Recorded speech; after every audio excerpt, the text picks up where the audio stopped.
Olá, seja bem-vindo ao canal Sala de Espera. Pois é, maio das noivas, maio das mães, maio vermelho. E hoje nós estamos aqui para conversar sobre o Maio Vermelho. Você sabe o que é o Maio Vermelho? Pois é uma campanha de prevenção do câncer bucal.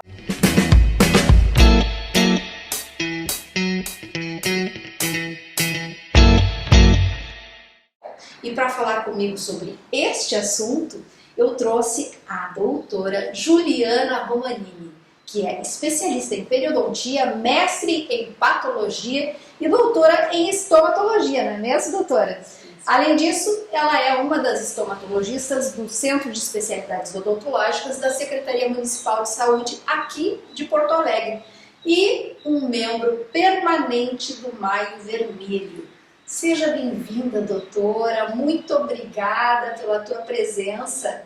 Eu que agradeço o convite e a oportunidade de falar de um assunto tão relevante para a população, que é a prevenção do câncer bucal. Porque, afinal de contas, esse mês tem trabalho pela frente, né? Muito. Não só esse mês, porque esse mês é que as coisas, né, que o movimento anda, mas... A gente costuma dizer, né, que nesse mês os holofotes se voltam, né, para o assunto. Mas, na verdade, é muito mais do que uma campanha. O Maio Vermelho não é só uma campanha, ele é praticamente um propósito de vida, né? Quando um grupo de trabalho se une para trabalhar em conjunto e fazer toda uma atenção ao paciente, tanto para a parte da prevenção da doença, quanto do tratamento e acompanhamento odontológico que esse paciente necessita durante o tratamento da sua doença. Pois é, doutora Juliana, a verdade é que você é uma das criadoras deste propósito de vida, desta campanha que é o Maio Vermelho. Fala pra gente como é que aconteceu isso, como é que foi, se deu essa junção de pessoas, como é que foi isso? A gente está muito habituado a ouvir e falar sobre as campanhas de prevenção de diversas doenças, né? E a prevenção ao câncer bucal, ela já acontece, desde que eu me entenda por gente enquanto dentista, né? Há muito mais tempo do que eu estou presente, mas assim, há 40, 50 anos atrás, já existiam algumas organizações e as campanhas sempre foram feitas de forma isolada, né? Então, a Juliana faz uma ação, a Grace faz outra ação, e no final, esse resultado não aparece. Então, quando a gente fez a proposta, né, de criar o Maio Vermelho, junto com as entidades de classe da odontologia, na época, em 2011, foi sugerida a ideia do Maio Vermelho, da mesma forma que existem os meses das outras cores para outras doenças e outros tumores, né? Então nós criamos o Maio Vermelho. Eu, juntamente com o professor Vinícius, que é o professor da Faculdade de Odontologia, trabalhamos muito na questão de organização do projeto. Então nós até separamos um pouquinho, né, o Maio Vermelho, que é uma ideia geral, que todas as pessoas podem fazer a sua campanha, dizer eu visto a camiseta do Maio Vermelho como ideia de trabalho, de mobilização para os eventos, do projeto Maio Vermelho, que a gente trabalha com um propósito bem organizado, com alguns objetivos e algumas metas, que é justamente, né, a ideia do propósito de salvar vidas. Então como é que a gente vai fazer isso, né? A gente tem que ter objetivo, tem que ter gestão, tem que ter uma organização, e um dos objetivos do projeto é levar o conhecimento para cada cirurgião dentista, para que ele se sinta qualificado, empoderado, né, e consiga levar para o seu paciente no consultório odontológico, seja da rede privada, seja da rede pública, a ideia da prevenção à doença, né, fazendo a prevenção dos fatores que causam a doença, das lesões que podem ser precursoras do câncer bucal ou mesmo diagnóstico precoce de lesões que já estejam estabelecidas. Então a gente tem esse trabalho de levar a campanha de uma maneira uniforme, organizada, né? Tanto aqui para Porto Alegre, que é onde a campanha já está mais consolidada, como para todos os municípios do estado, né? A gente começou aqui em 2011 com o apoio de todas as entidades, com o apoio da Faculdade de Odontologia, da Prefeitura de Porto Alegre, mas a gente vai se estendendo com o apoio da Secretaria Estadual. Cada município do Rio Grande do Sul deve receber de alguma forma a campanha de prevenção ao câncer bucal. Sim, está recebendo, porque eu tenho notícias do interior que o pessoal está se mobilizando para que realmente essa campanha chegue até a população, né? Mas falando em fatores de risco, doutora, vamos lembrar um pouquinho quais são esses fatores? Muito bem. Quando a gente fala de câncer, né, vários fatores vêm à nossa mente de câncer como um todo, qualquer tipo de câncer. Para o câncer de boca, um dos fatores mais associados é o cigarro, o tabaco, em qualquer uma das suas formas, né? A gente está mais acostumado a ouvir falar no cigarro convencional, mas atualmente a gente tem uma demanda muito significativa para discutir, que é a questão, por exemplo, dos cigarros eletrônicos, do narguilé, de outros tipos de tabaco que são fumados, né? E a pessoa não se dá conta de que está tendo a mesma questão, mas eu não fumo cigarro convencional, eu fumo cigarro eletrônico porque não dá câncer. Sim, ele dá câncer e muitas vezes mais grave, porque a concentração dos produtos químicos muitas vezes é maior do que o próprio cigarro convencional. Tá? Então, o tabaco é a principal causa. Inclusive, o dia 31 de maio, que é o Dia Estadual da Prevenção ao Câncer Bucal, ele foi estabelecido por lei em 2006 justamente por ser o Dia Mundial Sem Tabaco. Então, a gente vincula a prevenção do câncer de boca ao seu fator etiológico principal, que é o tabaco em qualquer uma de suas formas. Tá? Então a gente trabalha muito essa questão da prevenção dos fatores. Um outro fator importante a se falar é o álcool, as bebidas alcoólicas. E não tem tipo de bebida, é bebida alcoólica em qualquer uma de suas formas, seja ela fermentada, seja ela destilada, né? Seja ela de péssima qualidade, seja ela de ótima qualidade. O uso contínuo, né, da bebida alcoólica, ele também é um fator de risco importante para o desenvolvimento da doença, e quando ele é associado ao tabaco, isso se multiplica potencialmente, aumentando em até 50, 60 vezes o risco de estabelecer a doença. Então nós já temos o tabaco, temos o álcool, e um outro fator etiológico que é importante, que as pessoas não se dão conta, é a exposição ao sol, principalmente para o câncer do lábio. Né? Então a gente tem o hábito de usar protetor solar quando vai para a praia, quando vai fazer uma caminhada, né? Mas na verdade a gente tem que usar o protetor solar diariamente, e isso inclui o bastão, né, o filtro labial, para que a gente tenha a proteção dos lábios. E muitas vezes as pessoas dizem, não, mas é só quando eu vou para a praia, para o verão, né, para a temporada de férias. Sim, o lábio fica sempre esquecido, sempre esquecido e está sempre exposto. Então a gente tem trabalhadores da construção civil como sendo potenciais pessoas expostas ao risco, agricultores, né, esportistas, né? Então a gente vai vendo uma gama de pessoas que têm um risco maior em função disso. Mas em relação aos fatores de risco, a gente tem essas situações mais presentes. Existe uma situação do HPV, que é um vírus que pode ser sexualmente transmissível, que pode estar associado a alguns dos tipos, estar associado a lesões principalmente da região mais posterior, não tanto na região anterior da boca, mas na região onde ora a faringe. Tá? Também é um fator de risco, então a prevenção ela já começa já na infância com a questão da vacinação. Claro. Então a gente está trabalhando esse fator de risco.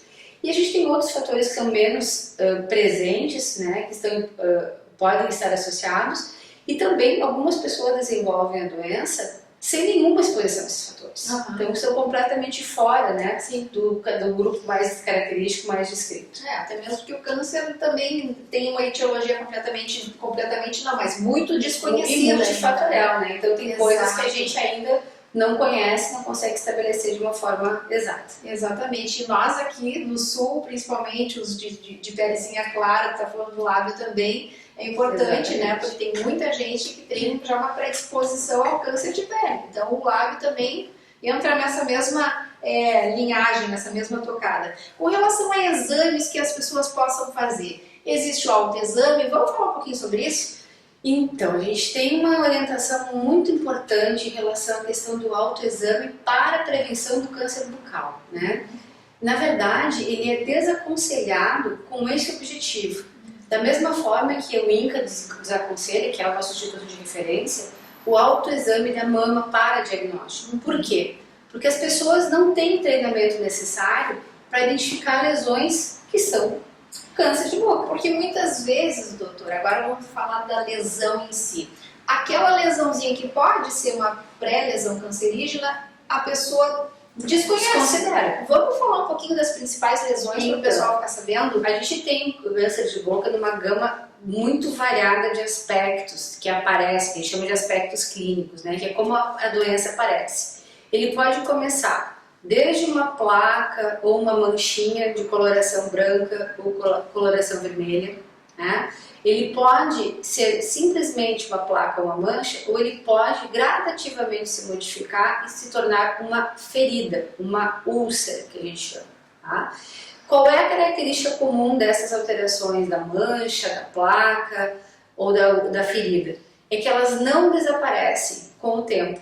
Elas vão perpetuando, elas vão ficando, e no início elas são assintomáticas. Então a gente não tem uma dor forte, e geralmente o que motiva a pessoa a se examinar ou procurar ajuda profissional é justamente a questão da dor, né? E elas são lesões que no primeiro momento elas não provocam, quando elas começam, elas não provocam nem dor e nem grandes desconfortos. Elas só vão ter manifestações que fazem a pessoa tomar algum tipo de iniciativa de mudança quando elas estão mais extensas, quando elas já provocam ronquidão, dificuldade de fala, dificuldade de engolir, dificuldade de movimentação da língua, ou alguma lesão no lábio bastante visível, que aí até, né, a criança em casa vai saber que tem algum problema na família. Normalmente é silenciosa essa lesão. Normalmente a doença começa de forma silenciosa, e então o que a gente orienta, né, para a pessoa não pensar, eu vou fazer o autoexame para diagnóstico. Não, quem faz diagnóstico é o profissional.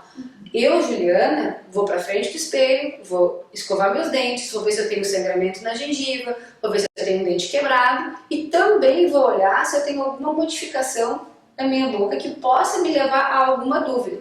Às vezes, essas alterações, elas são normais, mudam de pessoa para pessoa. Eu tenho uma gengiva mais castanha, uma mais rosa, né? Mas não necessariamente isso seja uma doença. Quem vai dar essa informação correta é o profissional. Então a recomendação que a gente faz é: cuide-se, te conheça, né? Faça o teu autoconhecimento, tenha o teu autocuidado diário, e em qualquer momento de dúvida procure o profissional para que ele de fato faça a avaliação profissional e com isso o exame completo. E uma coisa importante que a gente tem que falar, perguntar da questão dos exames, é que o exame da cavidade bucal feito pelo dentista, ele demora mais ou menos 90 segundos, 1 minuto e meio. Tá? O dentista consegue avaliar toda a cavidade bucal e ele não precisa de nenhum instrumental a mais que não seja luz, uma gaze, né? Movimentar, fazer o exame da cavidade bucal, e com isso o dentista que está capacitado, que está qualificado, ele consegue identificar alterações e fazer o diagnóstico clínico. Depois disso é outra sequência que a gente vai falar depois, mas assim, não precisa nenhum exame sofisticado. Diferente, por exemplo, de um câncer de colo de útero, que a gente tem que fazer todo um exame, de um câncer de próstata, mais acessível, né? Mais acessível. A gente tem na boca uma localização que é muito mais fácil de fazer prevenção e diagnóstico precoce. Se o dentista é o único profissional habilitado a fazer esse exame, doutora? Qualquer profissional da saúde pode avaliar e examinar. Mas, assim, lembrando, né? A gente treina, né? A gente é qualificado, a gente estuda muito para poder identificar. E, às vezes, a gente tem o dentista clínico, o dentista que tem uma especialidade voltada, por exemplo, para a estética, ele não vai ter absoluta certeza do diagnóstico, mas ele tem que ter a capacidade de fazer a avaliação, e se ele identificar qualquer alteração, ele vai encaminhar para o colega que seja especialista e que possa fazer, sim, a continuidade do diagnóstico dessa doença do paciente. Exatamente. Doutora, sobre as próteses mal adaptadas, eu gostaria que tu falasse um pouquinho, pode ser? Pode. Então, a gente tem algumas coisas, né, que são mitos e verdades, vamos chamar assim, da questão do câncer de boca. Então, o trauma crônico, ele não vai ter tempo de transformar uma lesão em lesão maligna. Então, prótese mal adaptada não dá câncer. Entretanto, uma prótese mal adaptada promove o aparecimento de outras doenças, hiperplasias, úlceras traumáticas, candidíases, que também devem ser avaliadas e tratadas, né? Mas, então só porque a prótese não dá câncer eu não vou no meu dentista? Não, eu tenho que ter prótese bem adaptada, eu tenho que ter uma mastigação correta. Isso vai favorecer para que eu tenha uma boa saúde geral. que é isso que nos interessa, né? A gente não está falando só da saúde da boca, a gente está falando de um indivíduo que tem uma saúde e a necessidade de um autocuidado. Então, prótese mal adaptada, ela não dá câncer, mas ela desenvolve outras patologias que também necessitam de tratamento. Ótimo, então não precisa ficar com medo, mas também não precisa relaxar, né? Não pode relaxar, tem que estar, o autocuidado tem que estar ali sempre presente. E qual o tipo de câncer mais comum, doutora? A gente tem várias neoplasias que podem acontecer, vários tumores que podem aparecer na pelagem bucal, mas o mais comum é o da mucosa de revestimento, né? Que é o que reveste a nossa bochecha, a nossa língua, a parte de baixo da boca, que é o soalho da boca, o palato, né, o céu da boca, o lábio. Essa é o tecido, né, a parte onde mais frequentemente dá. 95% das lesões malignas da boca têm origem nessa mucosa. Algumas outras doenças podem aparecer a partir de glândula salivar, de gordura, de músculo, mas elas são num percentual muito pequeno. O importante é que qualquer uma delas, o dentista bem treinado, ele vai poder identificar e consegue fazer o diagnóstico através de uma biópsia e do exame histológico para confirmar o resultado. E quando o paciente, vamos dizer, o dentista suspeitou que está com câncer, foi diagnosticado ou não, como é que funciona depois que vai para uma estomatologista, por exemplo? Então, no momento que a gente recebe na especialidade, por exemplo, no centro de especialidades onde eu atuo, né, os colegas da rede básica do posto de saúde, e isso vale para qualquer cidade, qualquer município, com pequenas diferenças em função das regiões, das políticas, da gestão, mas basicamente o dentista encaminha para o especialista e esse especialista ele vai fazer a avaliação e fazer a biópsia para ter o resultado. Lembre, gente, biópsia não é sinônimo de câncer. Ninguém tem medo de fazer uma radiografia, ninguém tem medo de fazer um exame de sangue. Não tem que ter medo de fazer biópsia. Biópsia é um mecanismo, é uma ferramenta para ajudar no diagnóstico, é um procedimento. Tá? Então vai ser confirmado o diagnóstico a partir desse exame e a partir desse diagnóstico, quem faz o tratamento é a equipe médica, o oncologista, o cirurgião de cabeça e pescoço, por exemplo. O cirurgião dentista ele tem papel fundamental no preparo do paciente para deixar a boca em boas condições de saúde. Sem cárie, sem doença de gengiva, sem dente quebrado, para que o médico possa ter uma situação ideal de tratamento para diminuir os efeitos colaterais da cirurgia, da radioterapia, da quimioterapia. Então, quem vai determinar esse tratamento é a equipe médica. O dentista vai dar o tratamento de suporte, seja preparando o paciente, ou seja depois, quando ele vai, enquanto ele está fazendo, por exemplo, uma radioterapia, para evitar feridas como mucosite, por exemplo, né, que são feridas como se fossem grandes aftas na boca, que inclusive impedem que o paciente se alimente e com isso o paciente acaba perdendo peso, tendo outras complicações. Então o dentista tem um papel fundamental em todo esse acompanhamento, né? E muitas vezes o dentista também vai reabilitar esse paciente, vai colocar uma prótese, vai fazer uma cirurgia de reconstrução para que o paciente possa voltar, né, a ter uma qualidade de vida razoável após o tratamento. Uma das coisas que a gente fala muito, né, e eu vou me permitir agora dar um exemplo, eu estou com a florzinha aqui que é o símbolo da campanha, depois eu vou passar para as mãos da Grace. Aqui a gente tem um botão que mais ou menos mede em torno de 6, 7 milímetros, né? Eu sempre faço a comparação com uma moeda de 10 centavos. Uma moeda de 10 centavos tem 1 centímetro. Se a gente tem uma lesão inicial de mais ou menos do que 1 centímetro, a gente já tem uma lesão grande no lábio. Pense que uma cirurgia ela vai ter uma margem de remoção, né? Então, muitas vezes, uma lesão menor do que 1 centímetro no lábio pode determinar uma mutilação que o paciente não consiga mais fechar a boca, não consiga mais falar, se for na língua. E a gente tem uma situação muito grave, como as pessoas não dão muita bola para a situação do diagnóstico, é que as lesões elas são diagnosticadas em fases avançadas. Então, com 1, 2, 3 centímetros, quando a sequela do tratamento, né, vai ser também bastante severa para o paciente. Isso limita a pessoa para trabalhar, limita a pessoa para conviver. Muitos pacientes se queixam, né, não consigo mais sentar à mesa para comer com a minha família. E quando a gente está falando nessa salvar vidas, a gente está falando em salvar vidas não só de manter a pessoa viva, mas viva com qualidade, né? Eu acho que isso é uma das coisas que a gente tem que trabalhar nessa rede de cuidado, nesse atendimento, seja na rede pública ou na rede privada, para cuidar do paciente, para que ele realmente tenha toda a qualidade que ele possa ter no tratamento. E agora eu vou perguntar para Juliana, mulher. A Juliana teve alguma motivação maior para se encaminhar para este propósito de vida? Eu vou te dizer assim, eu sempre gostei muito, eu nunca pensei em ser outra coisa na vida que não dentista, tá? Então isso já vem desde a minha infância. Eu tive uma ótima dentista enquanto criança, Que é ótimo, né? Motiva E bastante. isso foi, eu acho que a minha motivação, e ela sabe disso, já tive a oportunidade de dizer isso para ela, que ela é responsável por essa minha escolha de profissão. E quando eu entrei na faculdade, já no primeiro semestre, uma das primeiras palestras que eu assisti na faculdade foi de estomatologia. E eu me encantei com a história da doença, com a descoberta, com como lidar com os pacientes. E uma das coisas que, por mais que os caminhos tenham sido modificados ao longo desse meu tempo de profissão, lá se vão mais de 30 anos, bastante tempo, né?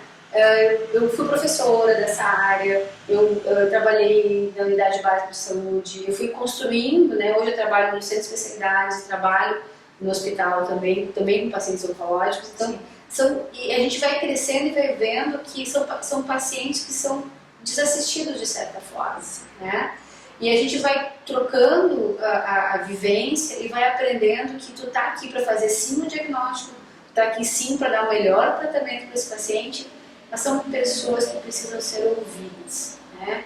Às vezes ela tem uma necessidade de uma prótese, mas às vezes ela quer contar a história, o que aconteceu, quer trocar uma ideia, às vezes ele quer só conversar, né? E eu acho que essa é a motivação que foi interessante quando a gente teve a oportunidade de participar da idealização do projeto, lá em 2011. Eu acho que isso motiva. A gente já teve vários altos e baixos, tem que pedir patrocínio, tem que pedir ajuda, né? Sim. Tem que divulgar a ideia. As pessoas às vezes acham que tu está querendo trabalhar por si, né? Mas não é por aí. Eu acho que a ideia é essa de tratar o paciente. Eu acho que essa é a motivação que leva a esse propósito. Bacana.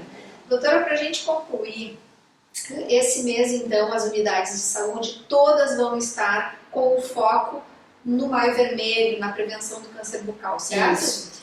Como é que as pessoas podem fazer? Além de ir à unidade, pode comentar pra gente? Então, assim, a gente está num mundo muito virtual, né? Isso. Então, as redes sociais, a gente tem, tanto no Instagram quanto no Facebook, mas mais no Instagram, tanto voltado para os colegas cirurgiões dentistas, as capacitações, os treinamentos, para que eles se sintam seguros e aptos a fazer as avaliações dos pacientes. A programação está no Instagram e ali também a gente vai divulgar as datas exatas de algumas atividades. Então, o @projeto Maio Vermelho, que é o nosso Instagram, é trabalhado por uma equipe de ex-alunos, ex-residentes da gente. Então, todo mundo que trabalha nesse projeto tem as suas profissões dentro da odontologia, mas é voluntário no projeto e trabalha para que a construção aconteça. Então, nós teremos nas unidades de saúde a ideia de acolhimento, seja aqui em Porto Alegre, seja no interior, né, para que a equipe toda esteja motivada e chega e diz, olha, eu ouvi falar sobre a prevenção do câncer de boca, posso fazer um exame preventivo? Se o dentista, se a unidade não estiver tão preparada, digamos assim, para o maio, eles vão saber do que a gente está falando e podem acolher a demanda. E também procure os seus dentistas particulares, né? Não existe a diferença de profissional, né? Eu sou Juliana, tanto na rede pública como na rede privada, eu vou trabalhar, vou fazer o melhor atendimento e para aquele paciente que me procurou, eu vou fazer o acolhimento e caminhar o fluxo que seja necessário. Então, campanhas nas unidades, ações em praças, cada município vai fazer a sua mobilização, né? E sempre na rede social vocês vão ter alguma orientação e perguntem que a gente ajuda a localizar se vocês não identificarem no primeiro momento. Doutora Juliana, muito obrigada pela tua participação aqui no nosso canal Sala de Espera, que a gente sabe que tua agenda está extremamente corrida neste maio, principalmente, não é? E tu estás aqui nos prestigiando para que a gente também possa colaborar, promovendo saúde através da informação. Com certeza, né? Eu acho que é uma redinha e o trabalho é em equipe, ninguém faz nada sozinho. E eu estou aqui, mas assim, para eu estar aqui agora, a rede de trabalho é enorme para que o projeto aconteça e a prevenção chegue aonde precisa, que é o paciente e a população do estado todo. E nós gostaríamos de parabenizar vocês porque realmente o trabalho é muito bonito, é um propósito de vida muito importante e realmente faz toda a diferença. E que a gente continue. Muito obrigada. Muito obrigada, doutora Juliana. Muito obrigada a você que esteve conosco. E lembra, se você ainda não se inscreveu no nosso canal, se inscreve, aciona o sininho, que é pra gente ficar aí junto e mantendo esse contato bacana, que faz com que você e todos nós tenhamos mais e melhor qualidade de vida. Até a próxima. Tchau!